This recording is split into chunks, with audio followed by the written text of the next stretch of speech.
नमस्कार बंधुरा शुभ सकाल तुम्हारे सकल के आमार चैनेले अनेक स्वागत रइल। आशा करी तोमरा सकले खूब भालो आछो सुस्थ आछो। आमिও खूब भालो आछि और भालो आछि बोलेई এই সকাল বেলাতে ঘুম থেকে উঠে বাড়ির কোনো কাজ না করেই চলে এসেছি কচুর শাক কাটতে। অনেক দিন ধরে ইচ্ছে করছিল কচুর শাক খাবো, তো কচুর শাক সেরকম পাওয়াই যাচ্ছিল না। আসলে এতদিন শীত পড়েছিল, তারপরে গরম পড়েছিল, গাছ তো প্রায় সব মরেই গেছিল। এখন বর্ষার জল পড়ছে, এখন মাঠে ঘাটে কচুর শাক একটু একটু দেখা দিচ্ছে। তো কচুর শাকগুলো মনে মনে ভাববে যে এতদিন পর আমি জেগে উঠলাম, কোথায় আমি একটু বাঁচবো কিছুদিনের জন্য, তা না তো সঙ্গে সঙ্গে আমাকে আবার কেটে ফেলছে। তো যাই হোক, আমি গেছিলাম সকালবেলাতে কচুর শাক কাটতে। তো পাশের বাড়ির দিদি আমাকে দেখে আবার গেল, বলল আমারও ইচ্ছে করছে খাওয়ার জন্য, কিন্তু আমি কাউকে পাচ্ছি না কেটে আনার জন্য। আমার বর থাকলে আমার বর কেটে দিত, কিন্তু দিদি তো জঙ্গলে ঢুকতে ভয় পায়, সেই কারণে আমাকে দেখে দিদিও চলে গেল আমার পেছন পেছন। তো আমি আবার কেটে দিলাম, দিদি বসে বসে ওগুলো গুছিয়ে গুছিয়ে রাখলো। তো আমাদের দুজনাকে দেখে আবার পাশের বাড়ি বৌদি বলছে ঠিক আছে আমাকেও কটা কেটে দিও। অবশ্য বৌদি আগে বলেছিল আর দিদি কিন্তু পরে বলেছিল। তো সবার জন্য কেটেছি আর আমার জন্য কিছুটা কাটলাম। শাকগুলো কেটে দিদিকে দিদির মতন দিয়ে আসলাম, আর আমি কিছুটা নিয়ে আসলাম। এর মধ্যে থেকে বৌদিকে কিছুটা দিব আর আমি নিজের জন্য কিছুটা রাখবো। তো বৌদিকে বললাম তুমি আমাদের বাড়িতে কলপাড়ের দিকে আসো, দুজন মিলে বসে বসে একসঙ্গে কাটবো আর গল্প করব। তো কচুর শাক বৌদি আর আমি বসে বসে গল্প করলাম আর কাটলাম। তো কচুর শাকগুলো কেটে এখন এসেছি ফ্রিজটা পরিষ্কার করতে। আমার ছেলে কি করেছে জানো তো, এই যে কুলপি আইসক্রিমটা ওর জন্য রাখা ছিল। তো যাই হোক, কারেন্ট চলে গেছিল, বুঝতে পারিনি। তো কারেন্টটা গিয়ে অনেকক্ষণ এসেছিল না, তো ডিপের মধ্যে আইসক্রিমটা ছিল, দিয়ে ওটা কিন্তু গলে গিয়েছিল। যেহেতু কারেন্ট নেই ওর জন্য গলে গিয়েছে। তো আমার ছেলে আবার ওটাকে টেনে বার করতে গিয়েছে, আর যেহেতু গলে গেছিলো সেই কারণে সব আইসক্রিমটা ডিপের মধ্যে ফ্রিজের মধ্যে পড়ে পুরো ফ্রিজটাই মেখে গিয়েছিল। সেই কারণে ভাবলাম ডিপটাও পরিষ্কার করি আর ফ্রিজটা পুরোটাই পরিষ্কার করে ফেলি। আর আমি কিছুদিন আগে একটা কি করে ফেলেছিলাম জানো তো, আমি অনেকটা রসুন বেটে সেই রসুনটাকে না ঢেকে বা কোটোর মধ্যে না রেখে আমি এমনি ফ্রিজের মধ্যে রেখে দিয়েছিলাম। তারপরে কি হয়েছে বলো তো, মিষ্টি ছিল, মিষ্টি সেরা ছিল, দই ছিল, তারপরে তোমার দুধ রাখা ছিল, সবতেই কিন্তু গন্ধ হয়ে গেছিল ওই রসুন রসুন দিয়ে। কি আর করা যাবে, সব কিছু ফেলে দিতে হলো। মিষ্টিগুলো ভলুকে খাওয়ালাম আর দুধটা গরম করে রেখেছিলাম। দুধটা দিয়ে পরে বোন মনে হয় চা করেছিল। যাই হোক, দুধটা অতটা কিছু মনে হয়নি, তার কারণ দুধটা একটা কোটোর মধ্যে রাখা ছিল, কিন্তু মিষ্টি আর তোমার মিষ্টির সেরাগুলো পুরোটাই রসুন রসুন গন্ধ হয়ে গেছিলো, সেই কারণে সব ফেলে দিয়েছি। তো যাই হোক, কিছু করার নেই, কারণ এই রসুন টসুন বেটে টেটে রাখলে না ওগুলোকে কোটোর মধ্যে রাখতে হয়, নাহলে ঢেকে রাখতে হয়। কারণ এগুলোর জন্য ফ্রিজে যত খাবার থাকে সব খাবারই প্রায় নষ্ট হয়ে যায়, সেই কারণে বাটাবাটি জিনিস বেশিরভাগ কিন্তু কোটোতে রাখতে হয়। তো আমি কোটোতেই রাখি, আমার ভুলবশত আমি একটু না ঢেকে রেখে দিয়েছিলাম। যাই হোক, তো এখন এই যে বাসনগুলো মাজা হয়ে গেছে, কলপাটটাও আমি পরিষ্কার করে ফেলেছি। এখানে কচুর শাক কেটেছিলাম, অনেক কচুর চোকা টোকা এসব পড়েছিল, তো ওগুলো জঙ্গলে ফেলে দিয়েছি। আর এই যে এখানে এক গামলা জামা কাপড় ভেজানো আছে, এগুলো সব সার্ফে ভিজিয়ে রেখেছি। এগুলো এখন নিয়ে যাবো পুকুরে, দিয়ে পুকুর থেকে স্নান করে আসবো। তো চলো, বাসন কুসন মাজা যেহেতু হয়ে গেছে, এবার যাই পুকুরে। তো তার আগে বটি দুটো ধুয়ে ফেলি। এই বটি দুটোতে না কচুর শাক কাটা হয়েছে, আর কচুর শাক এমনই জিনিস যে ওটা কাটার পর বটিটাকে ভালো করে ধুতে হয়, না হলে পরে যা সবজি কাটবে সেই সবজিগুলোতে কিন্তু এই কচুর শাকের দাগগুলো লেগে যাবে, মানে কালো কালো দাগগুলো লেগে যাবে। সেই কারণে আমি কচুর শাক আর মোচা কাটলে না সঙ্গে সঙ্গে তারের ছোবা আর সার্ফ দিয়ে কিন্তু আমি ওই বটিটাকে ভালো করে ধুয়ে রাখি। তো একটা বটি আমার বেশ ভালো, আর একটা বটির ওই তোমার কাঠটা না একটু নষ্ট হয়ে গেছে, কিন্তু আমি ওটাতেই বেশি কাটি, তার কারণ ওটাতে না খুবই ধার। আর এই নতুন যে বটিটা দেখছো এখন পরিষ্কার করছি, এই বটিটাই কিন্তু অতটা ধার নেই, সেই কারণে আমি পুরাতনটাতেই বেশি কাটি। তবে পুরাতনটাই এতটাই ধার, একটু 19-20 হলেই কিন্তু হাত কেটে যায়, আর মাঝে মাঝে আমার খুব হাত কাটে। তবে ভাবছি মায়ের বাড়ি থেকে একখানা কাঠের টুকরো নিয়ে আসবো, নিয়ে এসে ওই পুরাতন বটিটা ঠিক করব। কারণ আমার মাদের বাড়িতে গাছ আছে, তো গাছ কেটেছিল কিছুদিন আগে, তো অনেক কাঠের টুকরো আছে, একটা নিয়ে আসলে হয়ে যাবে। তো বটিগুলো আমার পরিষ্কার করা হয়ে গেছে। আর ওইদিকে দেখো এক গামলা সার্ফে ভিজিয়ে রেখেছি, এগুলো কিন্তু এখন পুকুরে যাব কাচতে। কিন্তু প্রচণ্ড ভয়ও লাগছে জানো তো, কারণ যা রোদ আর যা গরম পড়েছে কিছুদিন ধরে, সার্ফে কাচতে যেতেই ভয় লাগছে। আর সেই কারণে এতগুলো হয়ে গেছে। প্রতিদিন যদি গিয়ে গিয়ে কাচতাম তাহলে কিন্তু এতগুলো হতো না, কিন্তু ওই রোদের ভয়ে যেছি না দেখে এত হয়ে গেছে জানো তো। তখন কলপার পরিষ্কার হয়ে গেল, চলো এবার ঘাট থেকে স্নান করে আসি। আজকে ঘাটে স্নান করতে গিয়ে যাই অবস্থা হয়ে গেছিলো, এত গরম পড়েছে কি বলবো তোমাদেরকে। তো যাই হোক স্নান টান করে এলাম, তারপরে এই যে ছাদে এসেছি কটা ফুল তুলতে, আর গিয়েছিলাম বৌদির বাড়িতে কটা ফুল তুলতে। বৌদির বাড়ি থেকে সাদা ফুলগুলো তুলে নিয়ে আসলাম, তো আমাকে আবার অফিসে একটু ডেকে পাঠালো। তো অফিসে গেলাম, গিয়ে দেখি সবাই ডালপুরি খাচ্ছে, তো আমাকে ডালপুরি খাওয়ার জন্য বললো। তো আমি খেলাম না, তার কারণ হচ্ছে আমি পুজো না দিয়ে তো খাই না, সেই কারণে আবার ওই দিদির বাড়ি থেকে দুটো বেলপাতা তুলে নিয়ে আসলাম। আর বেলপাতা দিয়ে শিব পুজো আবার খুব কমই দেওয়া হয়, তো সেই কারণে ভাবলাম হাতের কাছে যেহেতু বেলপাতা পেলাম তো দুটো তুলেই নিই। তো সেই কারণে কটা বেলপাতা নিয়ে এসে এই যে আমার এখন পুজো দেওয়া হয়ে গেছে বাড়ির। তবে ছাদে এখন যাব জামা কাপড়গুলো মেলতে। তো যা রোদ বাবা, ভয়ও লাগছে ছাদে উঠতে। রোদ তো সেরকম নেই, হালকা হালকা রোদ, কিন্তু যা গরম, গরমের জন্যই ধরো আরও যেতে ভয় লাগছে। তো আজকে ঘাটে স্নান করতে গিয়ে কী হয়েছে জানো তো, অন্যদিন কিন্তু প্রচুর রোদ পড়ে, কিন্তু সেই রোদে যতটা না গরম লাগে আজকে কিন্তু এই গুমসানি রোদে কিন্তু খুব গরম লাগছিল। ঘাটের জল তো পুরোই গরম হয়েছিল, আর ঘেমে চুমে স্নান হয়ে যাচ্ছিলাম, তো বারবার মাথায় জল তুলছি, কাশছি, তো সেই কারণে শরীরটা প্রচণ্ড খারাপ করছিল। শুধু যে আমার করছে এমনটা না, ঘাটে যারা ছিল সবাই বলছে যে এত রোদে জামা কাপড় কেচে নিয়ে গেছি, এতটা কিন্তু শরীর খারাপ করেনি যতটা এখন করছে। মেঘ মানে হয়ে আছে হালকা হালকা, রোদও কিন্তু সেরকম ওঠেনি, তবুও যেন গরমের শেষ নেই, এত গরম লাগছে, মানে টপ টপ করে ঘাম চুইয়েই যাচ্ছে, মানে গোটা গা ভিজা, মাথায় জল দিচ্ছি তবুও যেন ঘামছি। তো পুজো টুজো দিয়ে তারপরে ছাদে গিয়ে জামা কাপড়গুলো মেলে আসলাম। খুব কষ্ট করে আজকে জামা কাপড় কেচেছি, মেলেছি, জানো তো এত কষ্ট কোনোদিন হয় না। এর আগেও তো কত গেছি ঘাটে কাচতে, কিন্তু আজকের মতন কষ্ট কোনোদিন পাইনি।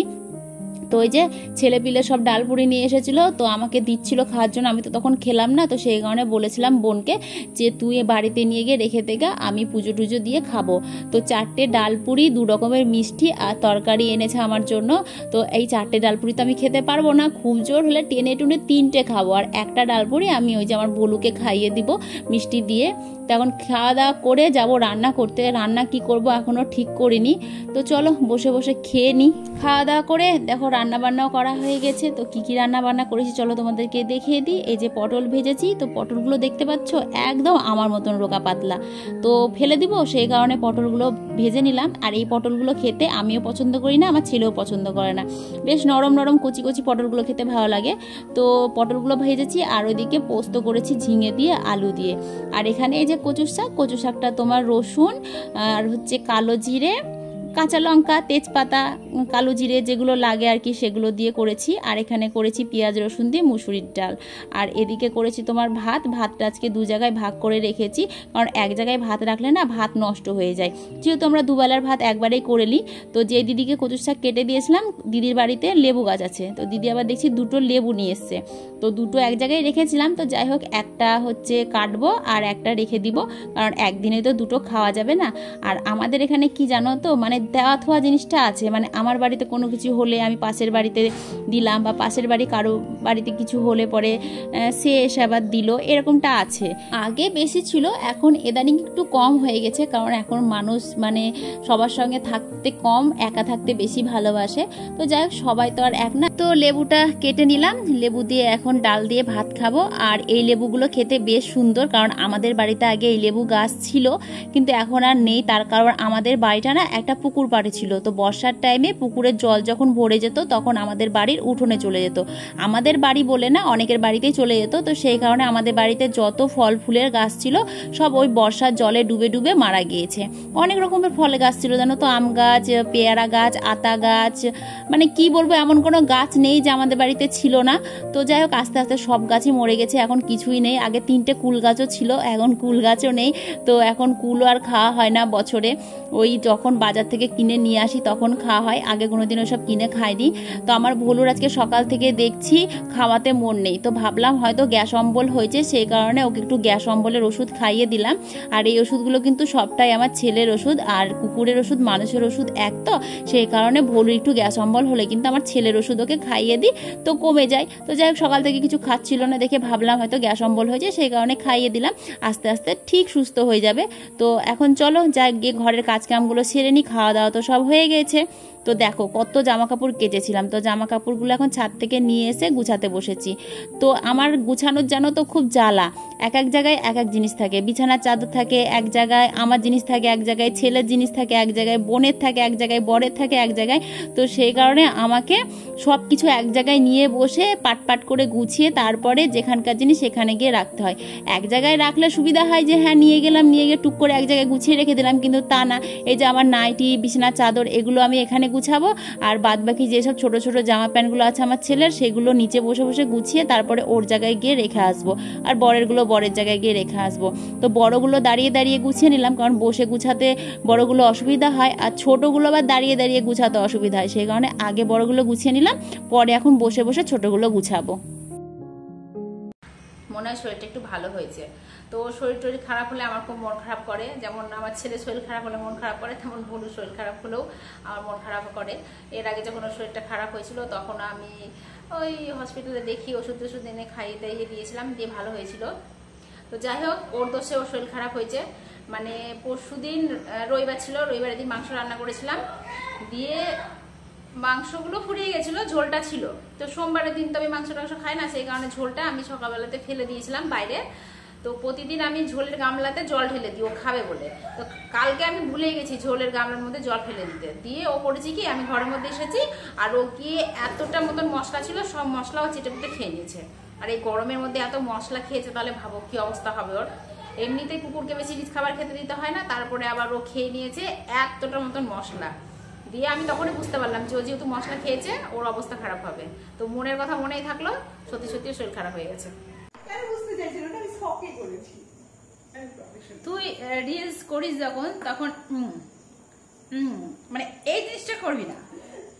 হ্যাঁ আসলে আমার না গানটা মুখস্থই থাকে না, আমি দেখেছি তোর গান মুখস্থ থাকুক যে না থাকুক, তুই এমনি ইনস্টাগ্রামে যখন রিলস করিস ওগুলো তো মুখস্থ গান থাকে, তাও মানে এই জিনিসটা কেন করিস তুই? আমার মনেই থাকে না, পরে আমি কি করবো আমার জন্য ভুলে যেতাম, এটা করতে হতো না।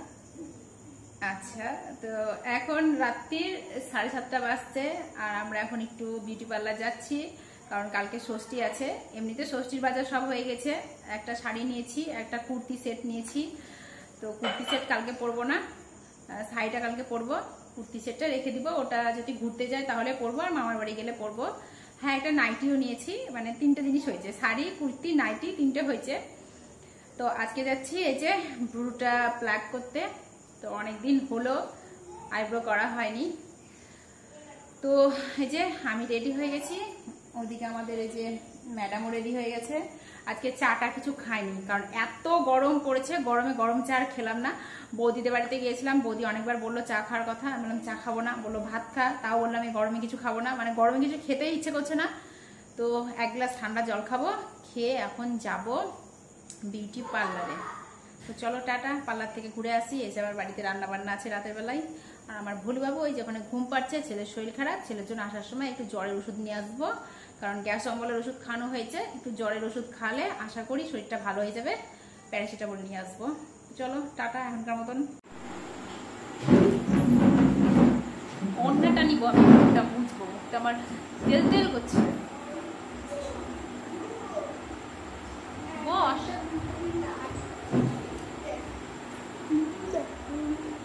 বাজারে গেলে শুধুই পয়সা খরচা। গিয়েছিলাম পার্লারে ব্রুটা প্লাগ করতে, ও করলো, আমি করলাম। সে আমাকে হঠাৎ বলছে বাজারে চ একটা জিনিস কিনবো। কি কিনবি? বললো ওড়না কিনবো। ঠিক আছে, ওড়না কিনতে গেলাম বাজারে, দিয়ে আমাকে আবার বলছে চ একটা জামাই বাবুর দোকানে ধরতে যাবি, তো সেটা জিনিস নিবো। তো জিনিস কি নিবে? এই যে ব্রেসলেটটা অনেকদিন আগে অর্ডার দিয়ে এসেছিল, তো আজকে নিয়ে এসছে ব্রেসলেটটা জামাইবাবু, তোমার ফোন করে কি মেসেজ করে যাই বলেছে। তো গিয়ে ও ব্রেসলেটটা নিল, তো ও ব্রেসলেট নিল, ওড়না নিল, ঠিক আছে। সেদিন আমি বললাম ওড়নাটা নে, তো সেদিন আবার ওড়নাটা নিল না, আমি নিয়েছিলাম, ও নিয়েছিল না।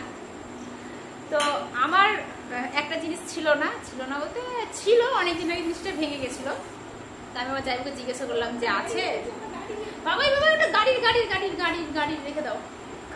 হ্যাঁ ওটা গাড়ির, ওটা রুম স্প্রে না, ওটা গাড়ির, রেখে দাও। তো জাইবু বললো যে হ্যাঁ আছে, তা বললাম ঠিক আছে দেখাও, দিয়ে দেখালো। 1 কোটো দিয়েছিল। জিনিসগুলো ছোট ছোট তো 1 কোটো দিয়েছিল। অনেক দেখলাম, নাই করেও কতগুলো ছিল রে? 25-30টা হবে না, যাই 25-30টা ছিল। দিয়ে তার মধ্যে দুজন মিলে একটা পছন্দ করলাম, করে নিলাম। তো তাতে আমার গেল 450 টাকা, মানে 450 টাকা। আর ওই দিক দিয়ে টোটাল আমার আজকে খরচা হয়েছে 500 টাকা। মানে বাড়িতে যদি থাকতাম তাহলে আমার 500 টাকা খরচা হতো না, বাড়ির বাইরে বেরোলাম বলে আমার 500 টাকা খরচা হয়ে গেল। আর আমি দেখেছি, আমি নিজের জন্য গেলেও আমার খরচা হয়, আর আমি যদি অন্য কারোর জন্য বাড়ির বাইরে বেরোই তাও আমার খরচা হয়। তো কি কিনেছি চলো তোমাদেরকে ব্যাক ক্যামেরায় দেখিয়ে দিই। তো এই দেখো, আমি এই আঙুল চুটকিটা কিনেছি। আমি আগে পড়তাম, তো কয়েক মাস আগে আমার আঙুল চুটকিটা ভেঙে গিয়েছিল। তো আজকে ফাইনালি আবার কিনে নিলাম। আর আমাদের ফ্যামিলিতে মানে বিবাহিত বলো অবিবাহিত বলো সব মেয়েরাই করে। হ্যাঁ, তো আমার মা পড়ে, মাসিকে দেখতাম পড়তে, ও পড়ে, আমিও পড়ি। তো আমারটা ভেঙে গিয়েছিল, ওরটাও ভেঙে গেছিল, ও অনেকদিন আগে নিয়েছে, সেদিন আমি নিইনি। তো আজকে আমি নিলাম। আড়াই প্যাচের গুলো বেশ ভালো লাগে, ডিজাইন গুলো নিইনি তার কারণে। রুম স্প্রে নাই, ও কোটোটা ওইদিকে রেখে দাও না। আড়াই প্যাচের গুলো বেশি ভালো লাগে। আর এমনি ও নিয়েছে নর্মাল গুলো, ওগুলো কি হয় বলো তো, মশারিতে মানে পা মুছতে গিয়ে আটকে যায়, আড়াই প্যাচে যেটা হয় না। এবার বেশ একটু মোটা সোটা দেখেই নিয়েছি, আগেকারটা একটু পাতলা ছিল বল,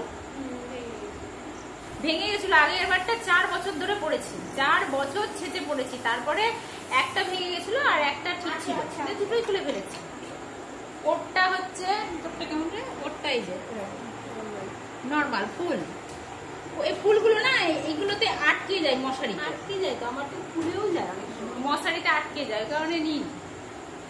তো আজকে রাত্রে রান্না বান্না করবো না, বাজার থেকে ফুচকা খেয়ে এসেছি। আর দুপুরের যা ভাত তরকারি আছে আশা করি সবারই হয়ে যাবে, কারণ গরমে আর গরম খাবার করতে ইচ্ছা করছে না, খেতে ইচ্ছা করছে না। দিনের যে ভাত ডাল তরকারি আছে ওই টিফিন করে খাবো, খেয়ে ঘুমিয়ে যাবো। ও তো বলছে কিছুই খাবো না, তো ছেলেকে একটু ভাত মেখে দেবো আর আমি একটু খাবো, ব্যাস। টাটা সকলকে, গুড নাইট, সবাই খুব ভালো থেকো, সুস্থ থেকো। আর কালকে জামা ষষ্ঠী আছে, জামা ষষ্ঠীর অগ্রিম শুভেচ্ছা রইল সবাইকে, সবাই খুব এনজয় করে জামা ষষ্ঠী কাটিও। তবে আজকে বাজারে যা ভিড় ছিল, মানে কি বলবো, প্রচন্ড ভিড় ছিল। মনে হচ্ছে জামাই ষষ্ঠী না, মনে হচ্ছে দুর্গাপুজো। মানে দুর্গাপুজোতে যেরকম ভিড় হয় বাজারে, সেম ওরকম ভিড় ছিল, প্রচন্ড ভিড়। কি বলবো, দোকানে, মিষ্টির দোকানে, জামা কাপড় দোকানে, মানে সোনার দোকানে, এমন কোনো দোকান নেই যে সেই দোকানে ভিড় নেই, প্রতিটা দোকানে ভিড়। তো যাই হোক, কালকে জামা ষষ্ঠী আছে, সকাল সকাল ঘুম থেকে উঠতে হবে, কাজকাম বাড়ির করে আমার মায়ের বাড়ি যেতে হবে। 2 বছর পর কালকে আমার ষষ্ঠী হবে, কারণ 2 বছর আমি ষষ্ঠী করতে পারিনি, আমাদের মারা গিয়েছিল, অসুস্থ ছিল, সেই কারণে। তো সকলকে টাটা, গুড নাইট।